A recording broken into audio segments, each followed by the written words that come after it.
দেখো আলু তো ভেজে নিলাম, এবার দিচ্ছে পেঁয়াজ আর কাঁচা লঙ্কা।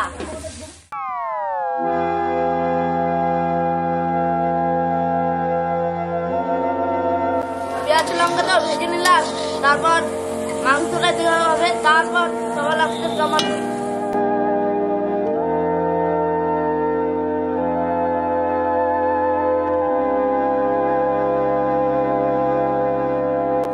বন্ধুরা পেঁয়াজটা ভাজা হয়ে গেল, এবার মাংসটা দেবো।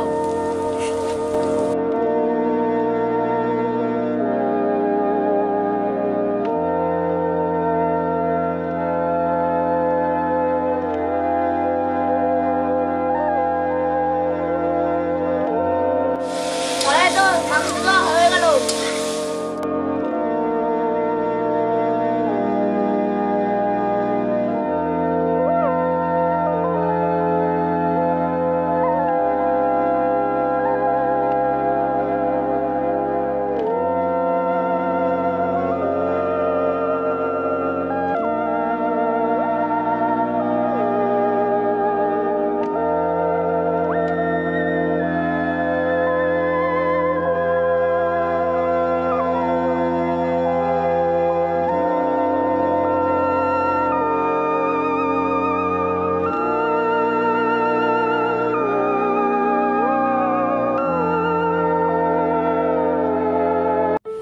মর্নিং সকলকে, আজকে একটা নতুন ভিডিওতে, আগের দিনের ভিডিওতে দেখছো ভূত ডিম রান্না করছিল, আর আজকে কিন্তু মুরগির মাংস রান্না করবে।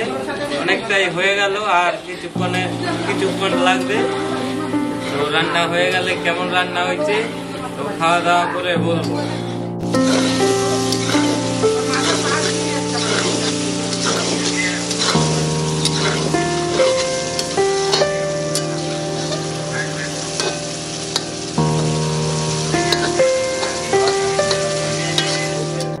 মাংস কিন্তু হয়ে যাচ্ছে, তারপর এই যে মাংস বানাচ্ছে, এখনো জল দেওয়া হয় নাই, ধনিয়া পাতা দেওয়া নাই। এবার আর একটু কথা, তারপর ধনিয়া পাতা দেবে, জল দিবে, তারপর মাংস নামাবে, তারপর খাওয়া দাওয়া হবে চাইতে মাইতে।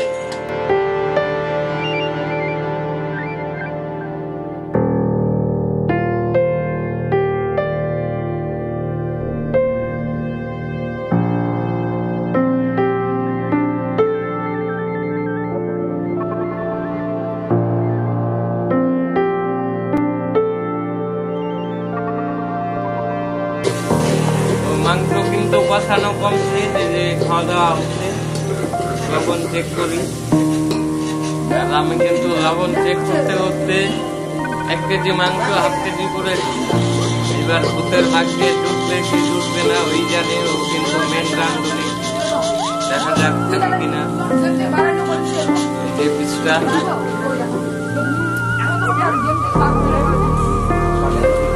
ভালো লাগছে ভূত রাঁধুনি খাওয়ার। তোমরাও যদি চাও ভূতকে দিয়ে রান্না করাতে, যোগাযোগ করো আমার সাথে। ভূতের ম্যানেজার আমি, তো ভূতের সাথে কন্ট্যাক্ট করা যাব।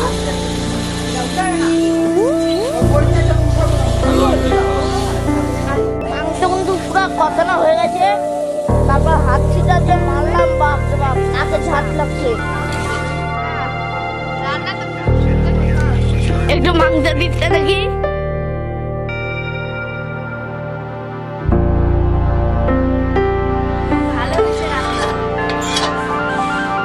তো মাংস রান্না হয়ে গেল, এখন ফিনিশ।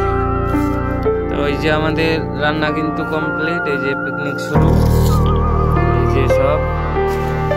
এটা হচ্ছে বাঁধাকপির বড়া আর সিমা আলু ভাজা।